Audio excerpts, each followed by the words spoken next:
Hello, Rebels. Welcome to The Base. Steve Hilton here with Kristen Garcia-Dumont. This is the show where we try and figure out what is wrong with California and how to put it right. Kristen, what is going on right now? I think you've been more eagle-eyed on what's going on in the news than I have today. What's caught your interest? Well, Gavin has more corruption than we all thought, so he makes the news every day. So yesterday was stunning. The Senate passed Senate Bill 152, for those who want to look it up. It's a lesson in how you just cheat blatantly so that the recall can benefit you. And what this was is, as we've told our listeners before, after the Department of Finance set the budget for the recall, the legislature had 30 days to review that. And I think people saw in the press that the legislature said, okay, we heard it's going to cost $200 million to do this recall. We'll put that in the budget. Okay, let's proceed. And so there was lots of discussion about when the recall would be and would it get advanced. Well, then there was a little hiccup where some lawyers said, wait a minute, we can't do this, because the law says that the Secretary of State can't certify the recall as official and proceeding until the Legislative Joint Budget Committee has and shall have 30 days, the operative word being shall. Mm-hmm. So it's not waivable.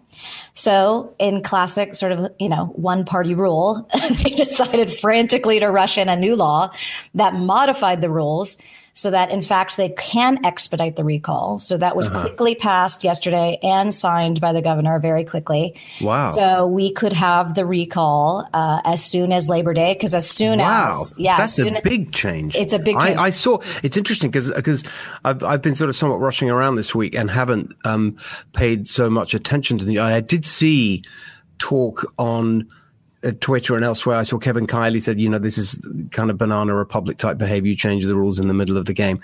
I wasn't quite sure exactly what was being described. So they've eliminated they've taken a whole 30-day period of time out of the process. They've just skipped a step.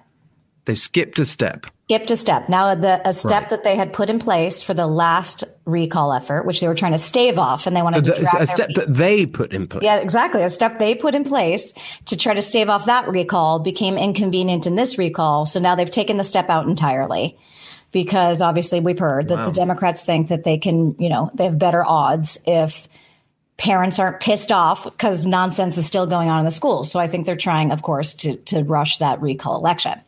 Okay, but the second thing that's going to blow your mind is then he promptly sued his Secretary of State. What? So I guess... Who he just appointed like 5 minutes ago. Yes. So Shirley Weber, who's his Secretary of State and, by all accounts, extremely friendly.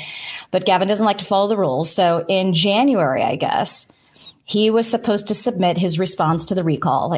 Is he going to, in fact, stand for recall and run? Of course, he submits the paperwork saying he's going to, but his lawyer blows it and doesn't put that he's a Democrat. Okay. What? Yeah. So does not put that he's a Democrat, just says Gavin Newsom, for governor. That's it. And the deadline has long since passed to clean up that paperwork. So when they went back and they're getting everything in order, because now we're going to rush the recall, he finds out, oh my God, it doesn't say I'm a Democrat. And remember, he's been running that this whole recall is a Republican effort. It's a Republican. What do you call it? The right-wing Republican. That's right. That's right. It's a bunch of Trumpians, basically. Yeah, yes. Exactly. So since he's leaned so hard, and this is Republican versus Democrat, it's extremely important to him, obviously, that it says that he's a Democrat. Well, on the actual ballot. That's right. So So the paperwork he submitted. That's what gets translated onto the actual ballot when people come to vote. And as of now, it does not include the word Democrat after his name. That's right. Because of a screw up by his own election lawyer. Right. That happened months and months ago. So he runs to Shirley Weber and says, let me fix my mistake. And she says, there are rules, right? I mean, there's a lot that has to happen in order to get this recall to happen in time, especially now that we're expediting it. So she said, no, she's not going to change it now. That's cool. My opinion of her has gone up a lot. I know. So then he sued her. So he filed a lawsuit yesterday, and he's suing her. Oh my God! To get an injuncton, which is essentially an emergency order. Is this real? To get it, it's real. I couldn't believe it. Unbelievable. This is my nighttime reading. This is what I do at night to relax. And I thought this is absolutely ludicrous. But so there it is. So he's suing her, and we'll see. I'm sure he's going to get his name on. It's yet another sort of waste of time and resources. But I respect the fact that it sounds like she's trying to say there's a legitimate process. There's got deadlines for a reason, and this impacts all the election officials and printing of the ballots. And all the detail, all the logistics. Exactly. That's right. So it's total madness. And then the final thing, which I'm sure you heard about, was we had Harmeet Dillon on another show, and she's fantastic. So she filed a lawsuit on behalf of, I think his name is, you'll know, Steve, Rogan O'Hanley. He's known as DC Drano on Twitter. I don't know. Okay, well, I love Twitter. So he became sort of a big personality and a big name during the election because he was, a pro-Trump supporter during the election, but very, very vocal about potential voter fraud. Mm-hmm. So she reveals in this lawsuit something that should have been huge news last November. And it's really only coming out now as this lawsuit is proceeding through the courts, which is that our prior Secretary of State, Alex Padilla, who's now the senator. Oh, yes. And this is relevant, right? Remember, at the time, he knows that if Biden and Harris win, he's likely to be appointed to that seat. So he has a real interest in Biden and Harris winning, right? He grants himself emergency authority, just like our lovely governor, and awards a no bid contract to a known Biden consulting firm and awards them a $35 million contract to educate California voters. Because remember, this is the first time we did an entirely vote by mail, send ballots to everybody throughout the state. Is this the SKD Knickerbocker? Exactly. So they hire SKD Knickerbocker for $35 million. Our controller, Yee, refuses to pay the bill, saying this is ridiculous. This is last November. So a bunch of Republicans bring it up. Yee says, I'm not going to pay for it. And they continue to fight. Yes. Yep. And so she says, I'm not going to pay for it. She's a Democrat.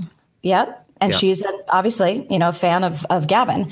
But again, some people, in our government standing up for actually process and rules, saying, I don't know that this was appropriate use of emergency powers. I don't know that you have that. You took a bunch of money that's allocated to the counties themselves in order for them to actually conduct the elections.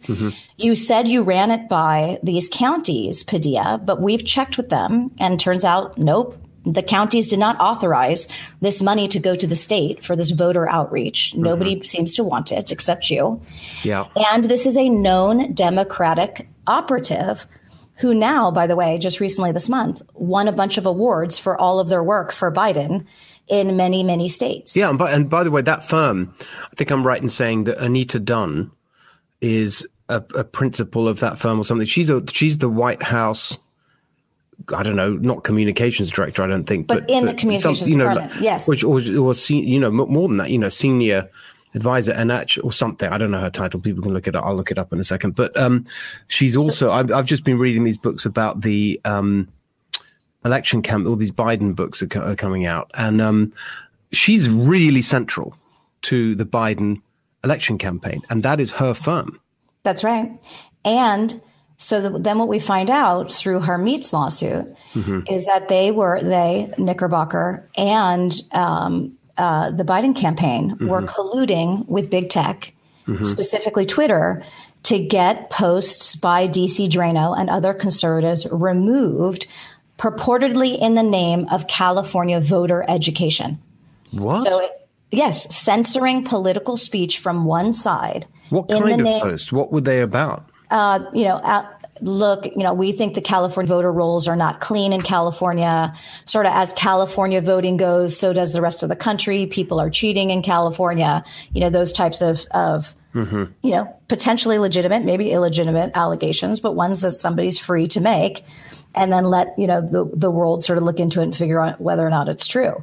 But they said, we would like you to remove these posts. And they ultimately ended up banning this guy, DC Drano, from Twitter, obviously causing him substantial economic harm. And so they're bringing this lawsuit, which, if we're being objectively minded, is indeed just a civil rights lawsuit about when do these big tech companies become essentially an agent of the state when they're acting on behalf of state directives to remove and censor speech. It's really amazing, that whole story. It's amazing. That story's but kind again, of there's bits of that I knew and other bits that I didn't know. So I didn't realize, for example, that contract was called out as being dodgy, whatever word you want to use, by a state official at the time. Is that yes.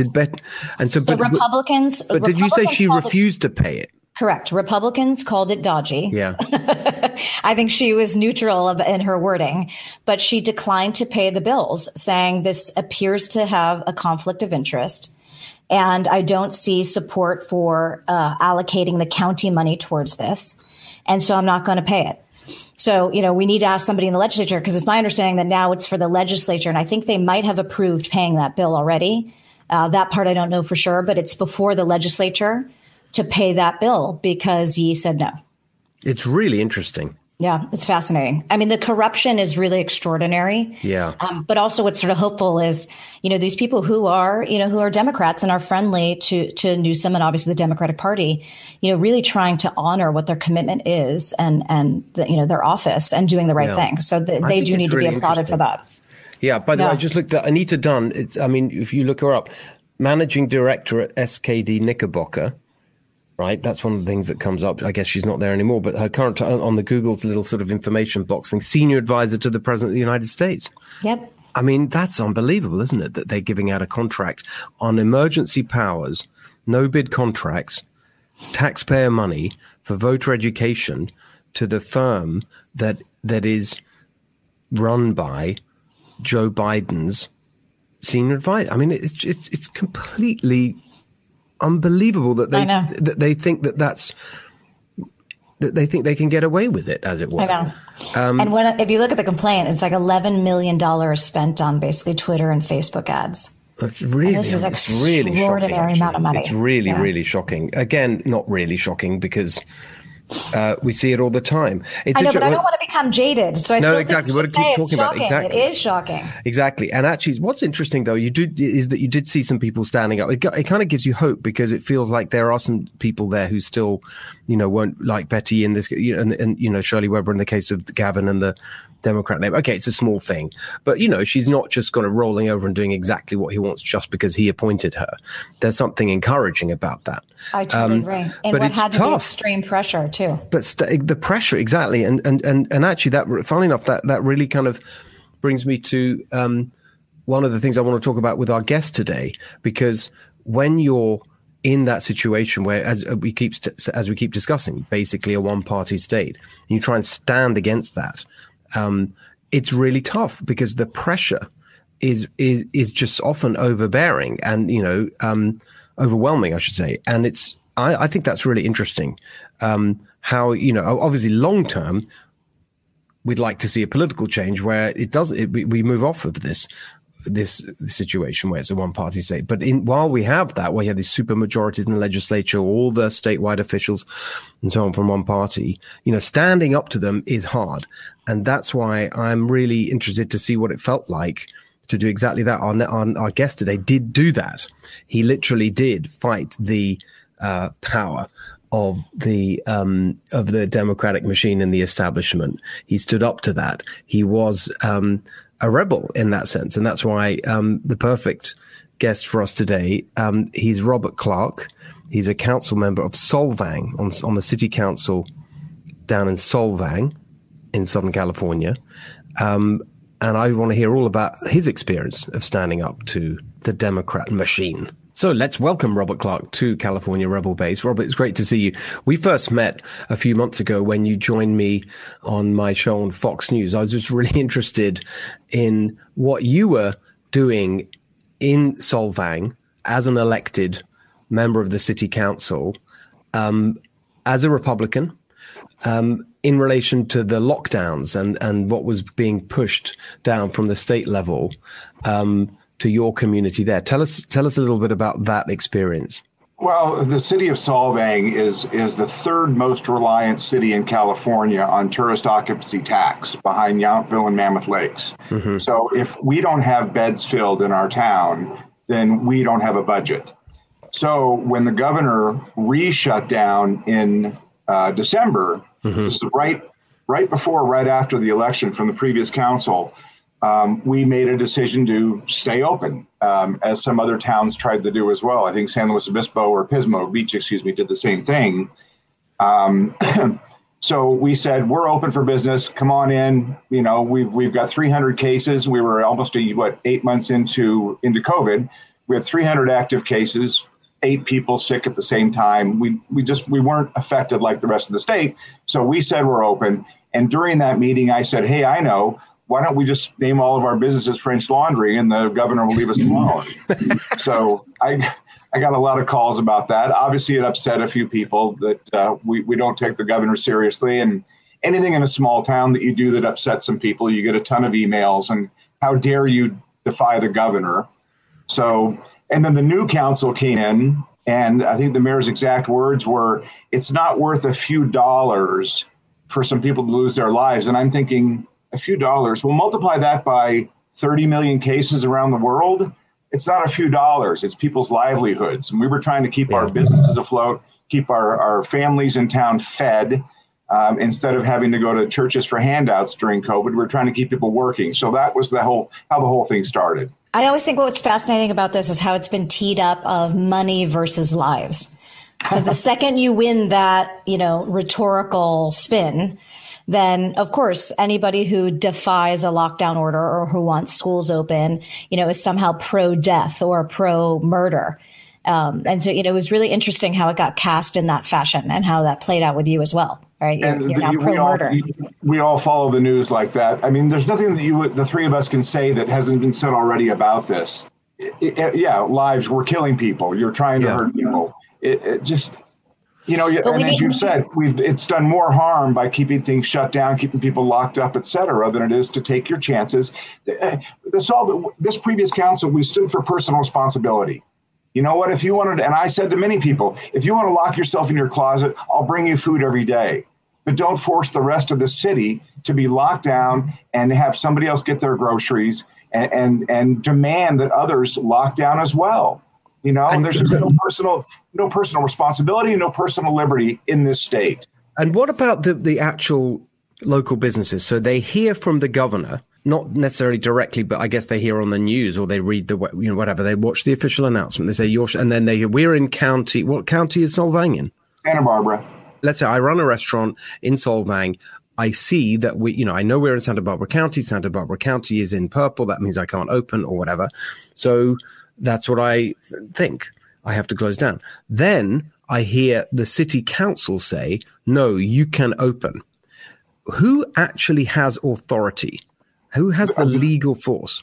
The ABC does, Steve. Alcohol beverage control. That was the biggest roadblock, if you will, to our initiative was the restaurant owners were concerned about the ABC cracking down. They're the ones that issue liquor license or adult beverage licenses. And that was the biggest concern that the restaurant owners here in our town had, was getting in trouble with the ABC. So that is an agency run under the authority of issues liquor permits, et cetera. It's their job to make sure that a town doesn't have too many liquor stores, that don't have too many restaurants. There's a waiting list to get them. There's a lottery to get liquor licenses. A lot of the restaurants that just serve beer and wine don't have to jump through all the hoops. Mm-hmm. But the ones that do serve hard liquor have to be aware and this is what I'm so interested in. That was such an interesting point, because I was trying to understand, what one of the reasons I wanted to talk to you about all this is what does it tell us about where power actually lies? Mm-hmm. And also from a context that I've often argued for, way before doing, in doing this show, I've written about it in books and so on, which is I'm a firm believer in decentralizing power. Power should be at the lowest local level. In the Catholic Church, they call it subsidiarity. And I mean, I talk about it at the neighborhood level, let alone the city level. So who's responsible? I mean, that was a great answer on the ABC. That's really interesting in terms of the actual where it bites. What about law enforcement? Who controls whether or not, I don't know, a local police officer will go to a restaurant owner who is open against the instructions of the county and the state. And issue a citation. Yeah, the police officer can do that, right? Mm-hmm. And who does that? Where's the accountability for the local police, for the police force? Well, in a town, for example, like Solvang, it's the county, because we contract with the county, who just raised our sheriffing rates $400,000 a year. We contract with the county of Santa Barbara for our police, if you will. It's the Santa Barbara County Sheriff. So basically, they would be the ones that would be enforcing those. However, I'm not going to name names, but the police weren't too on board with enforcing these rules. If you, as the council, let's just say you had police who not like that, and the city council of Solvang says no, you can open. We're ignoring it, and the police, because they are accountable to the county, say I don't care what, and the restaurant owner opens up. And the police officer shows up and gives a citation. You shouldn't be open. You're supposed to be closed. And the restaurant owner says, no, the city council says we can open. Well, we never got to that point. I know, but I just think is it the case that because you contract with the county for policing, what you say is the city council cannot affect what that officer does. They just follow what the county says. Is that accurate? And when it comes to the county and the state, I mean, we're the lowest step on that ladder. They're the bosses, and we can do whatever we want, or we can try and do whatever we want. Excuse me. Mm-hmm. But it ultimately is them that can penalize us. They can withhold money. I was even concerned after that comment that, okay, great, what did I say to upset the governor? We just got $1.3 million. We act like it's this big, great windfall from the state. Well, the state was given to by the feds because they're bailing out all the red states. So, and I was even commenting that we should be sending thank you notes to people in Omaha or North Dakota that run their states properly. Their tax dollars went to Washington to come to California, and we act like it's the greatest thing in the world that Gavin Newsom gave us $1.3 million. I'd rather be left alone. But now we've got $1.3 million from the state, so they can withhold that money. Well, it's just like they're doing that right now, withholding money from states for some other reason right now. The attacks on the suburbs, which I don't know if you've been watching the news. The Biden administration's doing this push for multi family housing in the suburbs, and if you don't go along with it, you're not going to get money from the state. And now they're even talking about Caltrans money in the state of California, or transportation money they're going to withhold from the feds if you don't push to increase the density in your suburbs. The feds and the state are going to hold money away from you. So that's always the carrot or the threat is that the state will withhold money from the cities that go against the governor's will. And how much power does the county have? A fair amount. In fact, it was really nice to see that the county, at the time, we were lumped in with Los Angeles when they did the new lockdowns. So we have a much different demographic, a much different density up here in the central coast of California. Mm-hmm. Why are you tying us to Los Angeles County when they have so many cases and we have so few? But we were in that region. So it wasn't until that entire region of downtown Los Angeles and outlying areas got below a certain number of COVID cases per day or per week that we were allowed to open, when we really never had more than 15 people in a hospital at any one time in a county of 450,000 people. As you're talking, it's striking me, it doesn't matter what the city council said. It doesn't even matter what local police officers in the county wanted to do. If they wanted to give you guys a break because they happen to agree, or cases are low enough to justify police officers saying, I'm not going to waste our time shutting down small businesses. It's the state that still can come over the top and destroy these businesses and hurt these local governments and counties through enforcement from the ABC with restaurants, and then, OSHA with restaurants, right? So these agencies beholden to the governor really are the ones coming over the top and enforcing statewide regulations on these local governments. I had never heard it like that. That's extraordinary. It's not just COVID. It's housing. It's micro process kitchens. It's street vendors. They're trying to make every town in the state look exactly the same. This is the heart. This is why I'm so happy about this conversation, because I think this really matters so much in terms of people's faith and trust in government and their engagement. Look, we hear all the time from the Democrats through their kind of national message, oh, get engaged and so on. And we're all in this together. You hear all that stuff, right? And it seems to me what they mean by that is, tweet a hashtag or whatever, or attend a protest, just very nationalized in terms of political engagement. But that's not real power. The real power is like, what actually happened? Can my restaurant open? Can I build that down my street? What happens in my neighborhood? And it sounds like what we're seeing, and the lockdowns were such a great kind of manifestation of this, is that it's all, a lot of this power, democratic power in the hands of it, it's all illusory. A lot of it.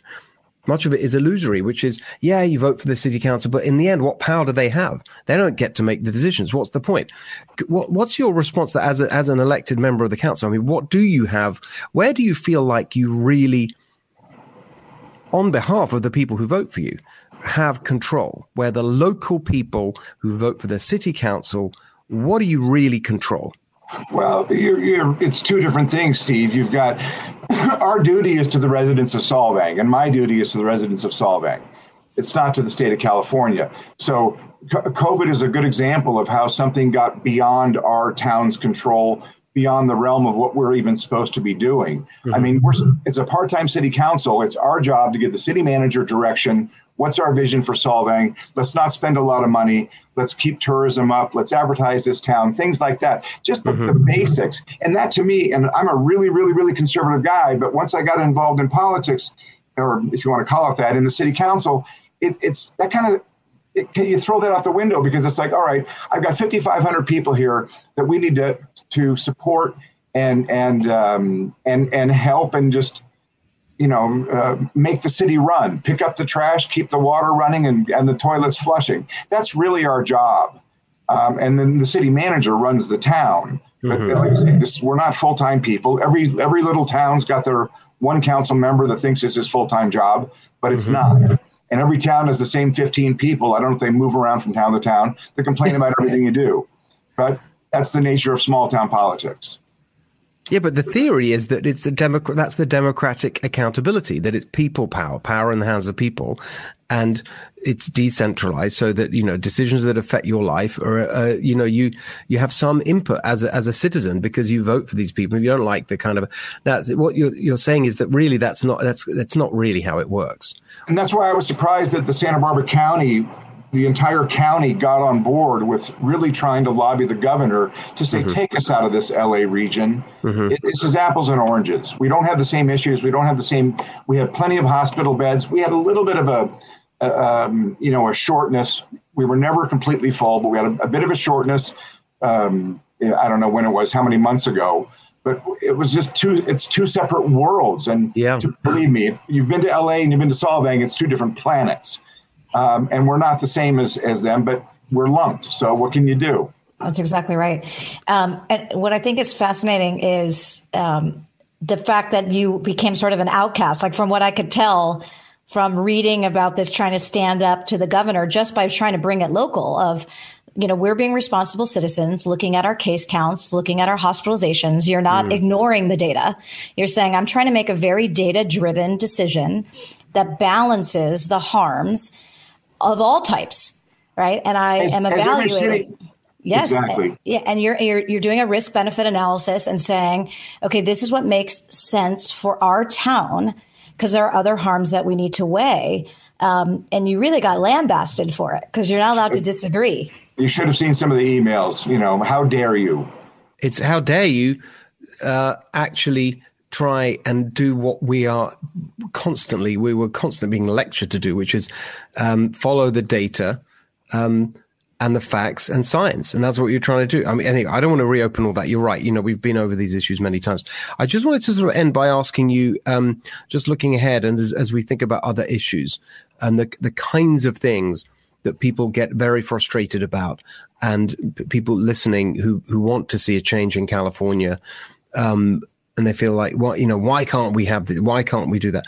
The kinds of issues that we hear all the time, housing, the affordability of housing, the state of the schools, certainly in the big cities, the crime problem, wildfires and so on, the way energy is being managed or not managed. If you're just at the city council level, is there any of that you feel you are, as a council, empowered to address? No, because if you want to go down the list, it's California has the government they deserve, and because they elect these people and then they want to complain about it. It's a good example here about pot dispensaries. Nobody wants a pot dispensary in Solvang, yet the state and these people voted to put those people in the state, and then they made these rules that pot's legal. And so a guy that owns a business in Solvang is going to get beaten up because he wants to sell pot. Well, darn it, it's his own building. Do I want marijuana sales in Solvang? No. But I'm not going to tell this guy that it's his business, it's his building. The state made it legal, and we don't want it here. You can't have your cake and eat it too. And that's one of the problems we have in this state.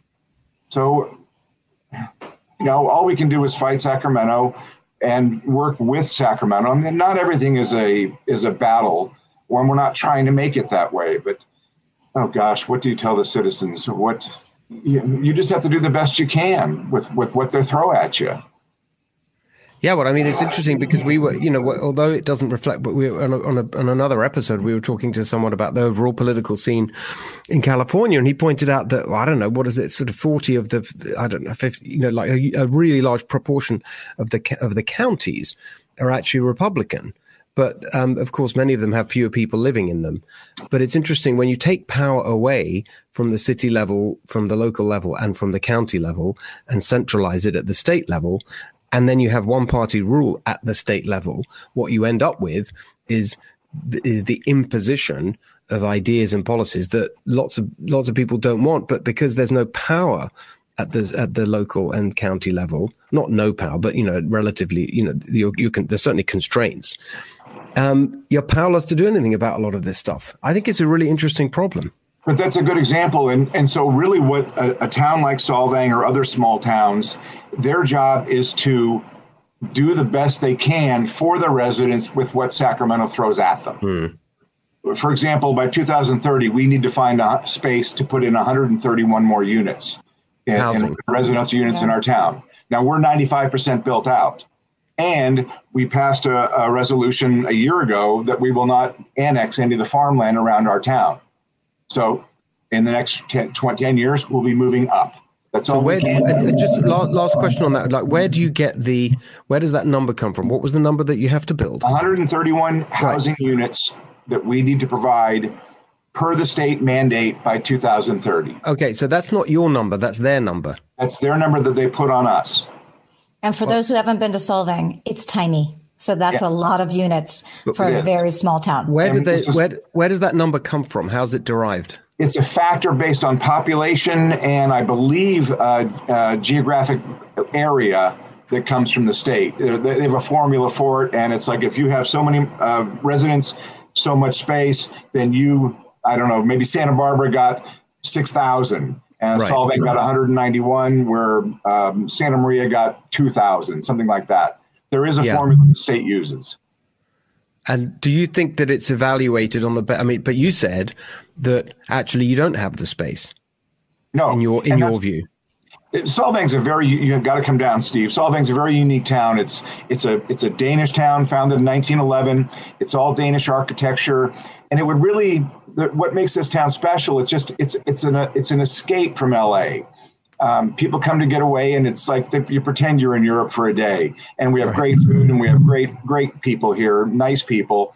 But anyway, that's what we're trying to do. Yeah, but you know what people say? Oh, yeah, they're just a bunch of NIMBYs, Danish DIMBYs. I don't know what that Danish NIMBYs. Like NIMBYs, San Francisco's where all the NIMBYs are now. 75% of San Francisco residents are upset with crime. Well, gee whiz. Good morning. Yeah, but they don't. But you're saying that it's interesting, this housing thing. You say we don't have any room for the 130 odd that they want us to build. We've got to find it. Yeah, but they would say, I'm sure, yeah, you can have more room. You just need more multi-family homes and whatever, and just suck it up, because don't be a bunch of NIMBYs. Yes. And what we're going to try and do is, because the state has pushed the ADUs on all the town, the accessory dwelling units, we hope to make up a large number of that with the ADUs. And we're having a small debate right now over a property that was recently sold. Is it going to be a hotel? Is it going to be low-income housing? So... last question. I keep saying last question, but actually it's really interesting. What about, because I'm conscious of the time, but I think this is an interesting... I'm interested in it anyway. What is the good? What happens if the counterpoint to this? If you didn't get that number, 100 handed down to you, you have to build 130 of these. Would you do? How many would you authorize for construction? Would you do 0, or would you come up with your own number that's lower than their number, but you feel works for your, what would you do if you didn't have any constraints or mandates from the state? Well, ideally, what I would do is whatever the market dictates. If people want to move here, that's fine. Buy a house. I mean, and also we have talked about moving up versus out in Solvang. If you look at Danish or in most of the towns in Denmark, et cetera, everything's 3 stories in their little towns. I'm sure you've seen pictures of Solvang. Yeah. It'll have to go up. And we actually do want that. We don't mind if we've talked about it for a few years, building up versus out, because we physically can't build out. So we're going to start tearing down houses like the San Fernando Valley did back in the 1950s and 60s. That was an economic driver, where this is more of a state driver. People were just making more money because the population after World War II grew so much in California that they just raised houses and put in apartment buildings because people wanted it. And now that's kind of supply and demand, and want and needs are 2 different things in this state now. What I think is bizarre is if they had just let each of the towns and counties submit their own number, I wonder how off it would be. Because I do think people are interested in creating more affordable housing in most counties. So the fact that it was flipped, which is just a decree from on high from the state, versus let's go out to each town and each county. You guys know your locality is the best. You know what you want for housing. How many units do you think you can build? I suspect that number wouldn't have been materially off. No, I think you're right. And I campaigned on that, as I hope that one day my kids can live in, if they choose to, after they graduate from college, can live and work in this town as well.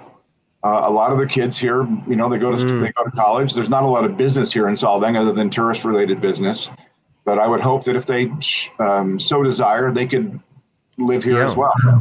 Well, listen, Robert, we're going to have to leave it there, but that's really interesting. Finally, it's so much, it always comes back to housing, doesn't it? With a lot of these conversations and development, and that whole question of development, and then you get the related debates about energy use and water use and so on and so forth.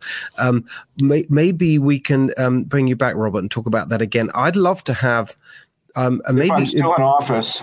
Well, yeah, exactly. Even if you're not, just but to have and actually with someone who maybe has a different perspective at the state level. I just think it's such a central debate to what's going on, and that question of who in the end has the power to make these decisions, I think is just one of those things that we're going to have to really dig into.